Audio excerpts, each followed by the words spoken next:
Of the view that the 2025 national budget to be delivered on Wednesday should meet three targets. These include achieving a fair and functional fiscal situation, growth that is balanced with welfare, as well as dealing with the financial burden of state-owned entities. Analysts also acknowledge that this will not be an easy balance to strike as South Africa faces structural economic issues. That's as low growth, high unemployment and elevated government debt, along with the cost of living crisis, remain sticking points in the country's economic landscape. Investec treasury economist Tertia Jacobs speaks to us now. Thank you so much, as always, for your time, Tertia. Let's first talk about the National Treasury. What is it working with in the fiscus, as there is some concern around the tax collection targets that were set?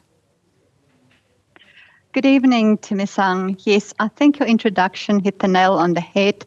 In a growth environment that is really very weak. I mean, the GDP growth rate over the past decade or so has averaged about 0.8%.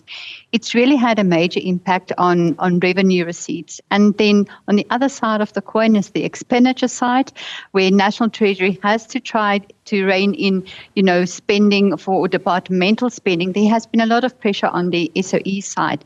And in the context of that, we have been running very high budget deficits, which means that our interest debt servicing costs have escalated, like we pay 20 cents out of every rand to service debt.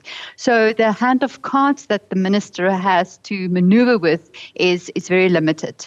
Having said that, Tertia, what then should be a priority given that there are issues around social grants? The expectation is that there will be some sort of hike to address the high cost of living, servicing debt, as you rightfully mentioned there. But the funding of SOEs is also a contentious matter, along with the public sector wage bill.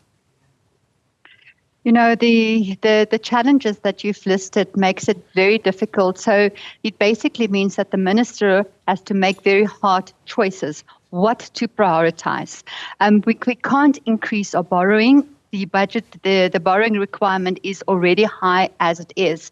So a key focus of government will be to try and stabilize the debt to GDP ratio, which is sitting at about 75% of GDP. So that's the first issue we will monitor. To what extent does that commitment to stabilizing debt continue? Then the second issues we will be looking at is also, you flag the spending on the social side. But remember, this economy also has to grow. So any announcements around fiscal reform, infrastructure reforms, and this also includes what's happening at local authorities, because remember, local authority is the engine of growth. That is where many small and big businesses are operating. And then the second issue is also what's happening at Transnet, what's happening at the freight and the port side. So we will be looking at what the minister is saying, how to lead, what could lead to faster reform implementation at these two very important levels of or drivers of growth. It's a mixed bag and a long list of issues that we've discussed so far, Tertia, and I'm interested in finding out on the side of the political economy. Is there confidence that at least now there may be some sort of will coming from the Government of National Unity, as all those matters need to be addressed fairly, but at the same time, with different parties basically in government, the thinking may be different in what needs to be prioritized and how in terms of a policy standpoint? So that's a very good question. So I would like to flag from where we're sitting. We have seen an improvement in performance at various departments such as public works, domestic home affairs. So that is also very important. And the Minister of Home Affairs today indicated that he will try and work with the budget that has been allocated to him. On the other hand, we have seen, lower spending outlays to education. And we know that the Bella Act is now allowing grade R students coming in. So we're wondering whether there could perhaps be an increase to spending to be allocated to more students coming to school.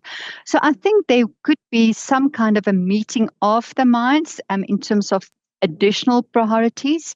But I think if that is happening, there will have to be trade-offs with other departments because we cannot get everything that we want. Absolutely. Thank you so much for sharing your expectations ahead of the 2025 budget. Tertia Jacobs is a treasury economist at Investec.